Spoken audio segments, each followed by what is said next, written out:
Welcome everybody to the Circuit du Lac, which is a brand new kick-ass race circuit just south of Lyon in France.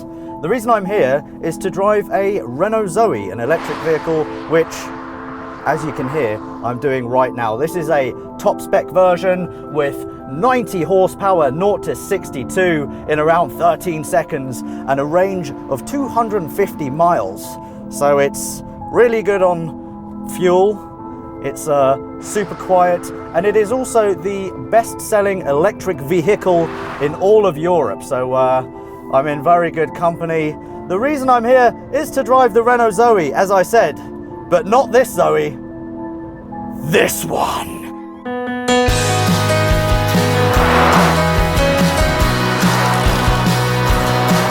So this is it. This is the Zoe eSport concept, and I stress it is just a concept. There is only one of these in the world. Unlike the Zoe that I was driving just now, we've got a little bit more power. 460 horsepower, 640 Newton meters of torque. 0 to 62 takes 3.2 seconds. Top speed is around 130 miles an hour, and it'll get to 130 miles an hour in under 10 seconds. Yeah, that is Ferrari 488 GTB fast, which is pretty special.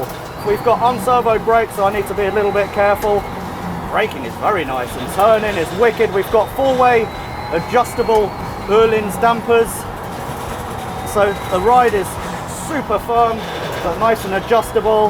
Quite lively on the rear as well, which is fun. And I've been told to keep an eye on batteries, because this has a range of, if you're really careful, about 130 miles. Obviously, I'm not being particularly careful.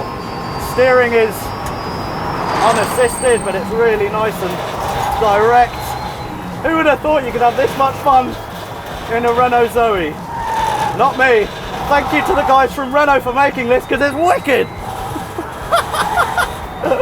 Amazing. The car only weighs about 1,450 kilograms. Loads and loads of carbon fiber has been used and Kevlar. It is super rigid. I think you'll agree that this is quite possibly the best looking electric vehicle that I've ever seen. It might not be petrol, but it is a hell of a lot of fun.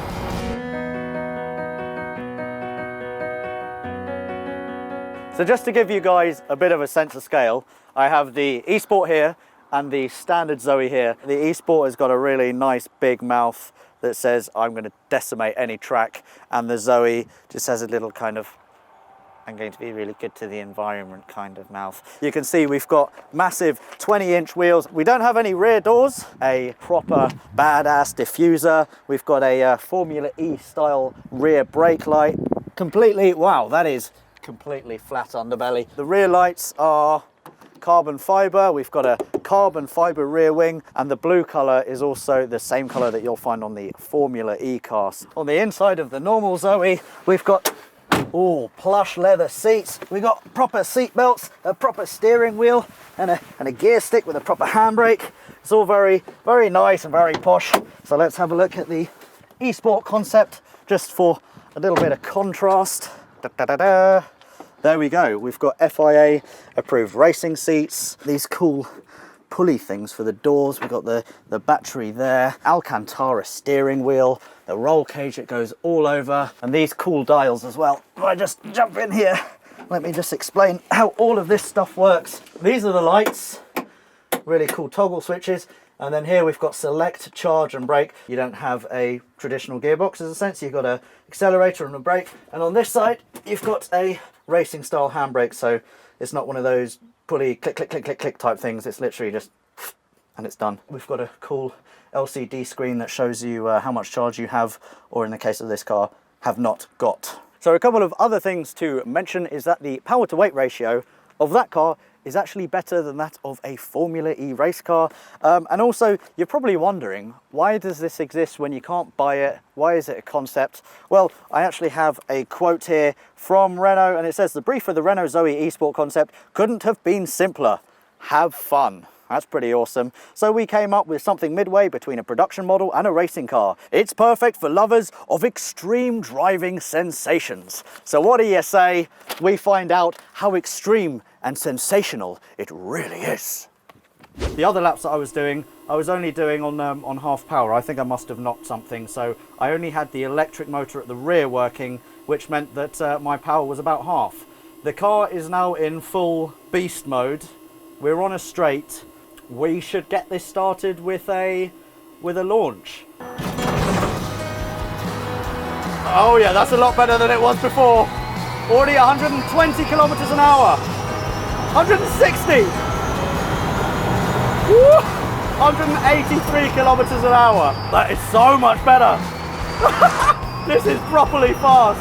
Got loads of torque now to slingshot me out of the corners. Yeah, with a really short wheelbase. It's definitely an interesting car to get through the corners. Whoa, this is more like it. You can feel the front motors working away. This is hilarious. This is absolutely bonkers. Here we go. Down the straight again. What are we going to get up to? 195 kilometers an hour. That's my lot, I'm afraid. I'm now on a cooldown lap.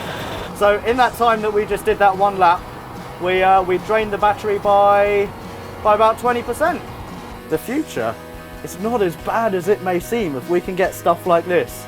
All in all, my short but sweet drive in the Zoe eSport was pretty good fun. Sure, I could have done with a few more laps, but take it from me. In a few years, EVs will be way more powerful and fun than they are now, so it's nothing to be scared of. Unless autonomous cars take over, in which case we're all screwed.